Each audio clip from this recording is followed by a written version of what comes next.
It's me official Rose D, na hii ni channel pekee ya Bio Media ambayo utajipatia mengi ya habari zaidi ambayo yanaendelea, hususan kwa wasanii wetu wa hapa Bongo. Mambo yakoje mjini? Mambo yako vipi kwa mitandao ya kijamii? Basi official Rose D anakusanua kwa uzuri kabisa kupitia channel ya Bio Media. Muhimu ni kusubscribe, gusa alama kengele, gusa maneno yaliyoandikwa subscribe. Yote kwa yote ni kwa mtu kwanza kabisa kupata taarifa zetu.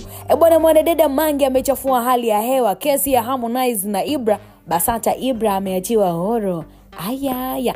Mwanaharakati wa mitandao bidada Mange Kimambi amebuka tena na madai mazito kiukweli kuhusiana na msanii Harmonize na mgogoro wake na aliyekuwa msanii wake kwenye lebo ya kwake ya Konde Gang. Hapo tunamzungumzia Ibra moja kwa moja. So kupitia mitandao ya kijamii, bidada Mange amedai kuwa Harmonize amejikuta akiangukia patupo, akiambulia hakuna. Na hii ni baada ya juhudi zake za kumzuia Ibra kushiriki shughuli za muziki kugonga mwamba. Na unaambiwa bwana, kwa mujibu wa taarifa hizo, Baraza la Sanaa la Taifa BASATA limeingilia kati ya mgogoro huo na kuamuru Ibra achiwe huru ili aweze kuendelea na kazi zake za kimuziki bila kizuizi chochote. Mange Kimambi ameandika hivi: Harmonize kaangukia pua, BASATA yaamuru Ibra kuachiwa huru. Hii ni baada ya jaribio lake la kumzuia kushindwa.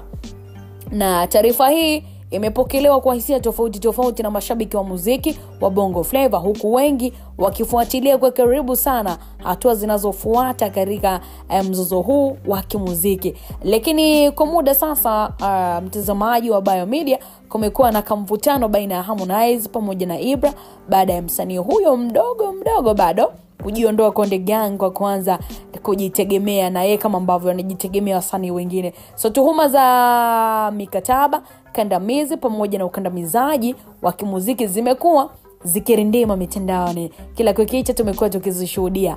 Na sasa hali imechukua sura mpya baada ya BASATA sasa kuingilia kati jambo hili, na mashabiki ambao wanaendelea kujiuliza maswali sasa kwamba je, huu ni mwanzo wa uhuru mpya kwa Ibra?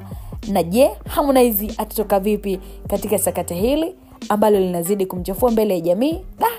Wakati majibu yakisubiriwa sasa, macho yote yameelekezwa kwa BASATA pamoja na wasanii husika kuona hatima ya mgogoro huu ni upi. Maarufu sana, mgogoro maarufu wa Bongo Flava. So hitimisho bwana, sakata kati ya Harmonize na Ibra linaendelea kufungua ukurasa mpya katika tasnia ya muziki wa Bongo Flava, ikionyesha changamoto ambazo zinawakumba wasanii na uhusiano wao pamoja na lebo ambazo wako wanazifanyia kazi.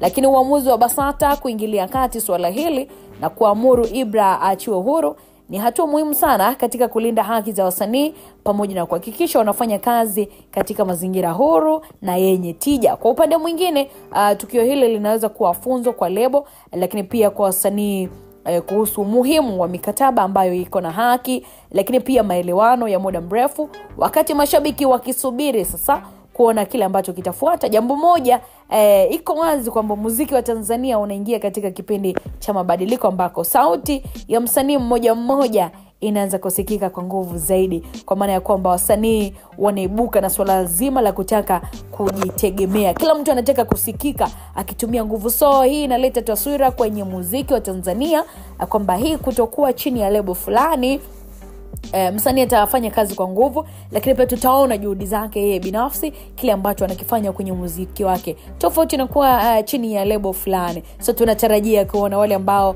wameng'atuka kwenye lebo mbalimbali, akiwa Mbosso kutoka pale WCB. Tunatarajia kusikia makubwa ya kirindima, lakini pia sauti yake ikitumika kufanya makubwa mazito kwenye jamii. Lakini pia Ibra sasa hivi ameachiwa huru, kwa maana ya kwamba si msanii sasa hivi kwenye lebo ya Konde Gang, lakini pia yuko huru. Tunatarajia kuona pengine makubwa ambayo yatakuwa yanaendelea. Alitangazwa pia Lavalava kung'atuka kwenye lebo ya WCB, lakini hatujaona tamati imekuwa vipi. Lakini endapo ikatokea na yeye ameng'atuka, basi tutakuwa tunaona mmoja akifanya makubwa mazuri kwenye tasnia ya muziki, na kuona muziki wa Tanzania unaendelea kufanya vizuri kweli. Ndivyo ambavyo mambo yako kwa Ibra pamoja na Harmonize. Lakini swali linaulizwa, je, Harmonize kwa wakati ambako Basata imeingilia kati swala hili na kuona Ibra hana kosa. Zaidi ya yote ameweza kuachiwa huru. Yeye sura yake anaiweka wapi kwenye jamii ambayo inamzunguka, na ni mtu ambaye ni maarufu, yuko na fans wengi kinoma. Sura yake inaiko happy, yeye hali zake zitakwaje? Tunasubiri kuona. Mpaka wakati huu naye atakuwa na lipi la kuzungumza, atakuwa na lipi la kuambia hadhira ambao wanamfuatilia. Haya ni wapi ambayo yameibuliwa, na tunaendelea kukuhabarisha yale mengine mengi ambayo yatakuwa yanajiri na yatufikia kwa wakati. Muhimu ni kusubscribe na kuwa mtu wa kwanza kabisa kupata taarifa zetu, na mambo yanakuwa yanapendeza na mna hiyo. Kwa wakati wote ulikuwa na mimi Official Rose Day. Cha msingi endelea kusubscribe, endelea kutufuatilia TikTok, Instagram pamoja na Facebook. Yote kwa yote ni kupata habari mbalimbali. Nini ambacho kipo mjini, nini ambacho kimejiri. Biomedia inakufikishia kwa wakati ambao ni sahihi zaidi. Subscribe mtazamaji, itakuwa inapendeza zaidi. Uwe na wakati mwema. Bye bye.